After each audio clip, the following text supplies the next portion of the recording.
Hey there, good morning. It's me, Lisa, the love coach, and Taz, my dog. And we're doing the morning dog walk here in beautiful Florida. You see we have palm trees. I don't know who's even going to be on this. There's like 4 people. Ooh, people are coming on. Hi, everybody. Hi. Much love. Sending love to wherever you are from Florida. It's the morning walk with my dog. My little doggy. See, he wears a mohawk. He's quite the badass. I'm going to come into this little dog park area in the development that I live in. Come on, Tazzer. Good boy. And so I posted something last night, and the way the algorithm works, it's like not really getting any love yet, but it's an important topic, so I wanted to come on and talk about it. It's about breakups. I know there are a lot of people who use social media as a way to kind of soothe themselves during breakups and stuff. So I just wanted to come on and talk about and be like authentic about like what's going on in my life too.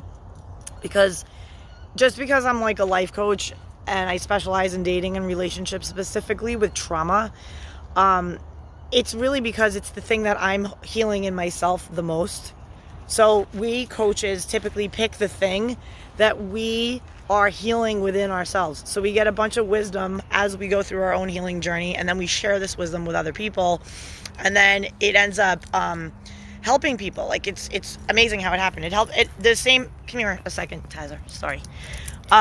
It happened to me. Like I found coaches. I still do. Like I hire coaches for my business. I hire coaches for anything really that I want to work on. And so that's what I wanted to come on and talk to you about. So I became a certified life coach in 2017. That was the year I got my certification. I started my business in 2015, but there was a whole healing journey that I had to go through on my own in order to like be in a position that I could feel whole and healed and solid within myself. So that was in 2015. I was getting divorced, and it just conjured up all of these, it unearthed all of these childhood wounds and traumas. And I came to learn that I have complex PTSD, a childhood PTSD, which is normal. I mean, it's 95% of our population, I'm certain, has some form of this. It's just a matter of where it manifests in your life, where it shows up in your life. So for me, it was 100% in relationships. It always was. Always an issue, always a challenge. Relationships were definitely like my playing field for healing my entire life. And it still is that. It really is. It still is that. I'm 50 years old. I'm a life coach. I help people with this stuff all the time. I love what I do. But one of the things that I wanted to come on today to talk about is breakups and why they cause, for some people, such trauma. It's such a triggering thing when you go through a breakup. And I don't care if you are with this person 3 months, 4 months, 4 years. It is traumatic. When you have CPTSD and you break up with somebody, you can already pretty much cash in 8 to 12 months of your life getting over this and processing this. And the more the more you're willing to go deeper into yourself, the more you'll find, which is great, because then the more healing you can do. So I find that for people with CPTSD, there are certain symptoms, and I actually did a post about this on my Instagram with more depth as far as what I posted with specific symptoms of this. So when you break up with somebody, you're going to feel things like this. This is how you're going to tell if you're like a person that has CPTSD and you're dealing with a breakup. And like I said, this could be just you dating and you're with someone 3 months, and then all of a sudden it doesn't work out and you end it with them, and you're doing the right thing. You're like, look, this isn't a fit for me. But because of your past and because of all the other emotional traumas that you have still in you, this breakup is going to unearth. It's almost like, imagine a wave in the ocean The ocean is totally calm, but then all of a sudden the waves start coming and it churns up sand and seaweed and all kinds of crap. That's what a breakup would do for someone with CPTSD. So this is why a lot of people with CPTSD, they don't even want to enter relationships to begin with. They're very there's a lot of people out there who are so traumatized that they're anti-relationship. They won't even open their hearts up to love because they know that if it ends, and they already going in presume that it's going to end, they can't rebound from it. And they don't want to face the stuff that a breakup unearths and churns up. And that's where the most healing opportunity comes. So this is the thing, in life, you get into these relationships, but really it's an opportunity to help you heal a bunch of stuff. And when we mix it up with people in relationships, that's what it's all for. It's to serve us. But it's hard, right? It's very hard, especially when you have all these wounds and things that are boom, right in your face when you see how you end up feeling when you are in these relationships and when you exit these relationships. So even if you are the one doing the breaking up, you're still going to feel completely out of sorts. And it can be for months if you're not on point with what to do, right? What kind of tools. So if you guys have questions about breakups and stuff, good morning, Danny. Good morning, Shadow Wolf. Good morning, Frank. A lot of people coming on this morning. I wish you good morning. I'm from Florida. I'm just chilling. My dog is at this dog park. I don't even know where he is. Taz, what are you doing? Oh, here he is. You can see Taz. Here he is. Hi. My little dog with his mohawk. But I posted this thing about breakups, and I'll ask you guys, do you fear relationships? Are you afraid to get close to people because you're presuming that it's going to end, and when it does, it's going to unearth all this stuff that is in you that you don't want to look at? I used to be that. I was actually the opposite, to be true. I was codependent. So relationships for me, it's a really hard thing because I get incredibly attached to people. I identify with my with who I am in relationship to other people. So this is one of the things that's key for codependence. It's if you are not in a relationship, you almost don't feel grounded. You feel like you're just floating, almost like you could fly off the planet. I know that sounds a little weird, but you just, in your body, you feel light and just floaty, you're not anchored to anything. So Brian says, yes, I'm afraid what will happen in the next breakup. Brian, I'm right there with you, honey. I already decided, 50 years old, my next relationship is going to be my last because I can't deal with this shit anymore. I can't deal with these bursts of 3 months here, 4 months here, 4 years here, 3 years there. I don't want to deal with that anymore. I'm just so over it that I'm my next relationship is going to be my last. So I'm going to focus on myself. I'm going to build myself up, focus on my business, focus on helping people just like me, people who have, wounds and things that they are trying to work through in their lives, and just be of service to people because we're all in this together, right? There are things that I've gone through, that I've healed, that I help people to heal too. And now I've reached a place because of it that I know how to self-advocate. I know how to self-protect, but in a healthy way. I'm not closed off to being in relationships because I see the value in them, but at the same time, I have discernment. I'm incredibly tied to my faith, and I just want to make sure that my next relationship is my last relationship. That's it. And I'm patient, and I'm actually seeking a God-centered relationship. I want to be with the man that God sends for me, not the person that just randomly connects with me somewhere that I find and finds me. It has to be God sent. It really has to. God sent relationship. Otherwise, I can be friends with everybody. I'm cool with everybody. Just because somebody is interested in me, finds me attractive, likes me, whatever, doesn't mean that I need to enter a full-blown intimate relationship with them. I've learned that it is best to really take my time and pace this out, and I will know it when I know it, and God will reveal it. Amen, Brian says. I ran to church the week after she left me and have been going ever since. Well, Brian, I'm really happy that you turned to your faith. I did the same. I've been since 2020, really. Like, I was in a relationship in 2020. It was 4.5 years and it ended in 2020. It's been really hard to get over it. I've made some decisions since that breakup that really shows that there are wounds still very deep for me to work out, and I've been working them out, and reading the Bible has been super helpful. But I read the Bible in a different way. I have this other book that's basically, and I can't remember the name of it. I have it on my nightstand. Maybe I'll be on this talk and I'll show you it at the end. But anyway, it's a book that it basically has every day, and it's like a conversation with God every day. So every day that goes, you read a page or 2 pages, and it tells you what God's message is for you for that day. And then it gives you the scripture passage to look up. So I've been doing that. I read this thing and then I look up the passage, and it's the scripture, and every day it like is exactly the thing I need to hear. So it just shows me that I feel so loved and guided unconditionally from God, and like my worthiness, I know, comes from God and not from people. And for a codependent, former codependent, that was a game changer. Thinking that, knowing that I don't seek my approval, my validation, nothing from other people. Because it's God-given.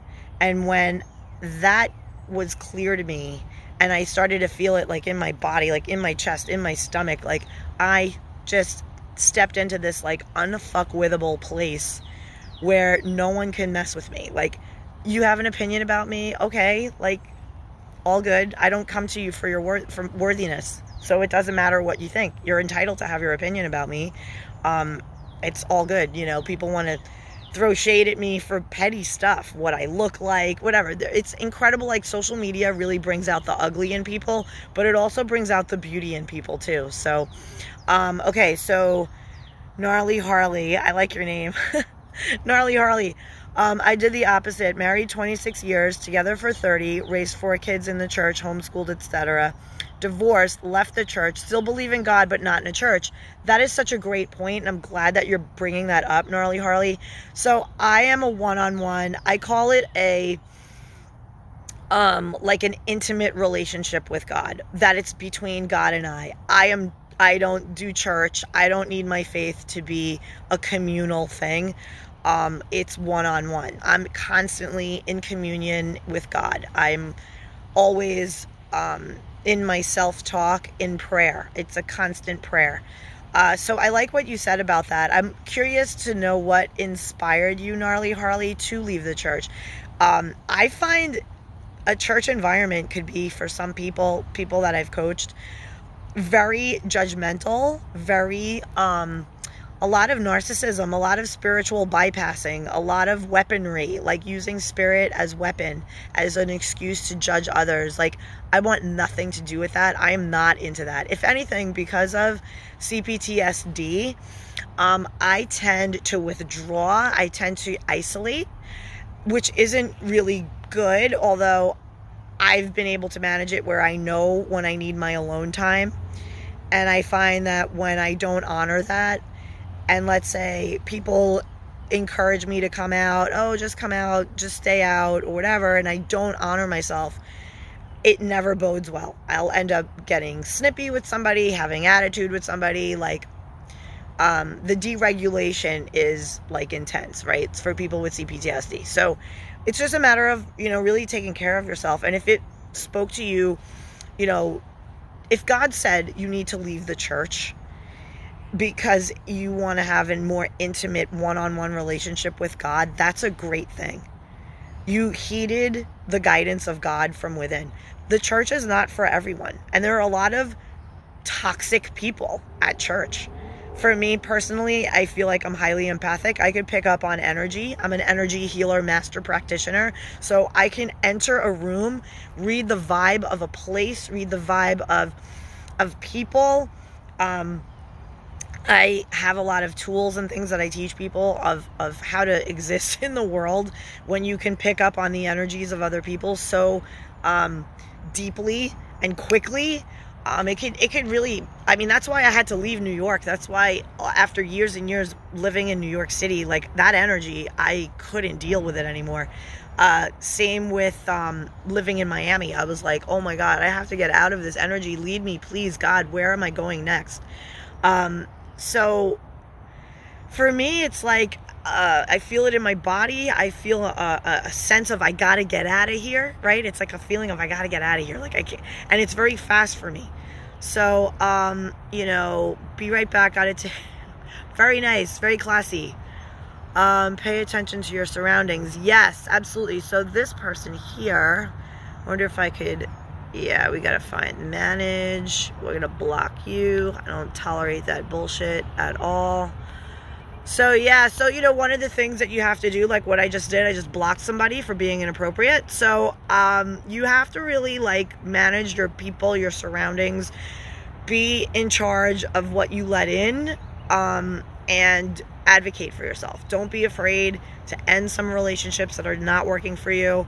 Don't be afraid to have your standards, hold very true to your standards. The only people who criticize you for having standards are the people who cannot meet them. Never forget that. People who roll with you, people who share in your values, they're not going to think your standards are inappropriate. They're going to be like, you're a high value person and I like hanging out with you. I like that you aren't into people who abuse drugs or alcohol or lack discipline. Like, I like getting around people like that, right? So you're going to find your people. But the thing is with breakups, again, bringing it back to this, you have to allow your time to heal and be super kind to yourself, because it is rough. Going through a breakup is never easy. I don't care if you broke up with them or they broke up with you, or you may have broken up with them and you believe in the reasons that you had, it made sense. Like in your mind, you're like, this makes sense. But in your heart, you're like, it is awful. Doubts, second guessing yourself, replaying moments of the relationship that were good that you really missed because you were so tethered to this person. There was such an enmeshment, there was such a connection. And then you're longing for that connection again. So there's a thing that you can do if you're not careful and you don't allow enough time to get through a breakup. It's called emotional transference. So you'll take emotions that you had for one person, and then you'll go like on a date, or you'll like meet someone new or whatever, and you'll transfer all of the positive emotions that you wanted to have with this other person, that you did already have with this other person, but you'll put it on the new person. And then you're setting yourself up for a disaster and disappointment, because this new person is an entirely different person. And you're transferring emotions. So you're going to rush the relationship. You're going to look to this other person to fill a void. It is a disaster. And we all make these decisions that don't really serve ourselves, but we're trying to serve a wounded part of ourselves from the outside, from other people. And this is just things that you can only do yourself. So when you go through a breakup, it is a time to detach from the outer, no dating at all, until you could really say, I feel good within myself and I feel good about the ending of this relationship. I have peace in my heart over it. If you are not at peace about your past relationship, do not date. Do not date. It's never going to work out. It will never work out. I admit I did it. I did away with all social media except TikTok. Oh, except this one. I was tired of investing in other people's lives. I totally understand. Brian, I'm right there with you. And the thing is, for me, like as a career, I'm a life coach. So I am invested in other people's lives. But I will say this.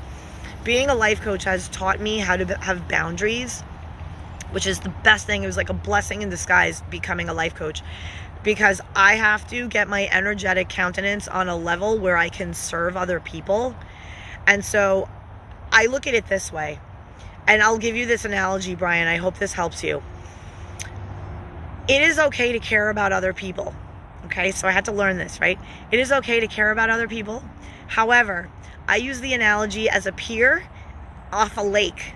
So there are all these people, and they're floating around in their canoes, right? They're all in little canoes, and they're rowing around, and they're bringing all their shit in their canoe with them. Some people are in canoes with other people, right? And it's all fine and great, and they're all out on the lake. They're all out on this little lake, but I see them all, but I am firmly planted on the dock. I am on the dock. I am sitting there chilling in an Adirondack chair watching them all. And maybe they'll float up to me and say, hey, Lise, I have this issue in my canoe. I don't get in the canoe with them, ever. I help them from the dock.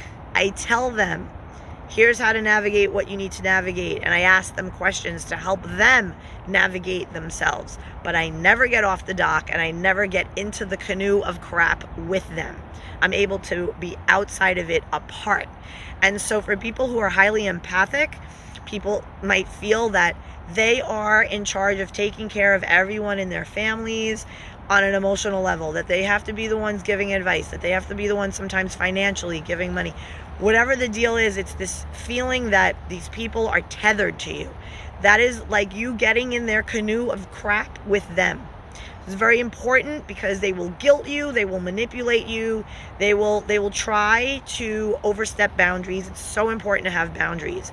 So that's definitely a thing. And I commend you, Brian, for being brave and, going inward and really asking yourself what it is you need and answering it, right? So you said you did away with all social media except this one because you just felt like you were, tired of investing in other people's lives so much. You needed to get on your peer. You needed to find your peer, to find your doc, so that you can help people, but from your place, your own stance.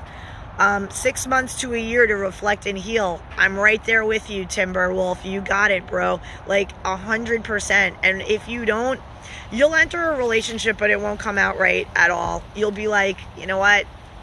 It's not working. Just isn't working. I'm not feeling it. You're not going to have a connection with somebody, or you're going to feel more that you missed that other person. Because if you did not allow the time to heal from that past relationship and you enter a new relationship, 100% you are looking for emotional transference. You're looking to take the feelings that you had for that relationship, the fun that you had in that relationship, and relive it with somebody new. Disaster.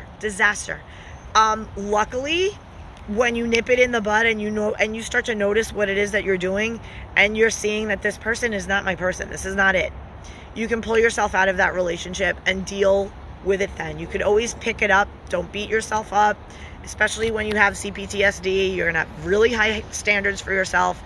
You're probably going to be like, wow, I'm an idiot. I shouldn't have gone out with this person. What was I thinking?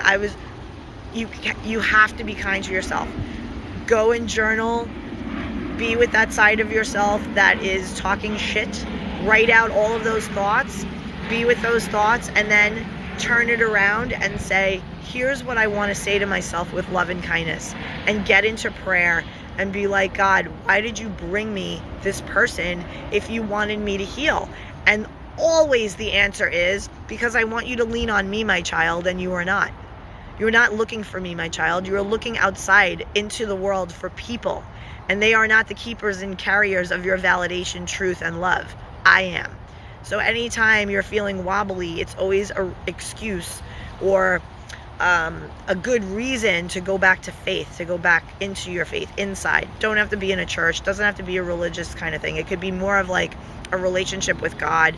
For me, reading scripture, being quiet in the morning, taking my dog to just like walk around and let him be in nature, and myself. Like, these are just little rituals. You just got to know what you need to do to feel good for yourself and do those things regularly, and look at the people that you're attracting as a guidance to how much you are caring for yourself. If you're finding people who are abusing drugs, abusing alcohol, these are people who are hurt. So that just tells you that you're hurt too. So when you heal your hurt and you get into a place of peace, you're going to find that you're going to attract people who are peaceful, who are where you are in life, and you're just going to feel a lot better. So I hope this message helped you out.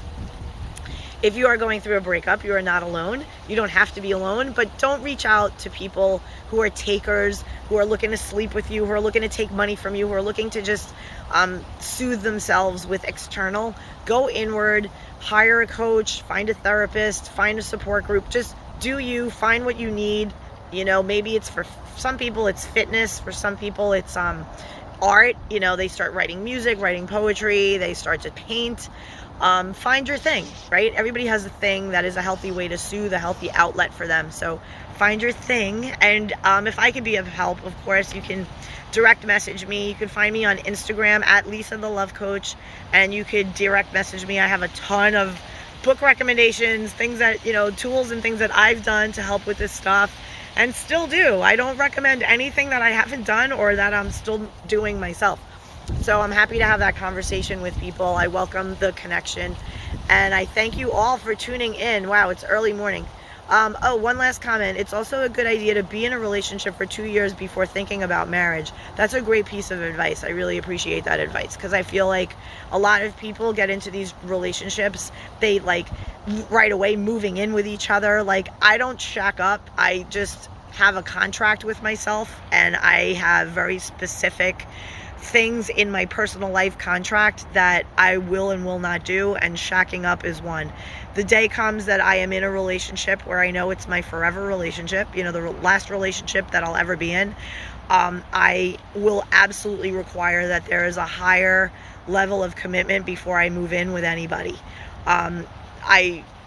Whether that's wearing rings, a commitment ceremony, we can figure it out. The person that I'll be with, you know, we'll figure it out, but there's going to be definitely a serious level of commitment before I even consider merging lives with somebody. So I'm excited because, you know, I believe that God has somebody for me at this period of my life. God wants me to be single. God wants me to connect with God deeper, and I have no problem with that. And it's a great opportunity to just be firm in my faith. And I feel peaceful with it. Like, I'm sitting out here talking to you fine people. It's morning, 8:39 in the morning here, East Coast time. I don't know where in the world you're coming from. But yeah, I think that's a really great piece of wisdom, Timberwolf.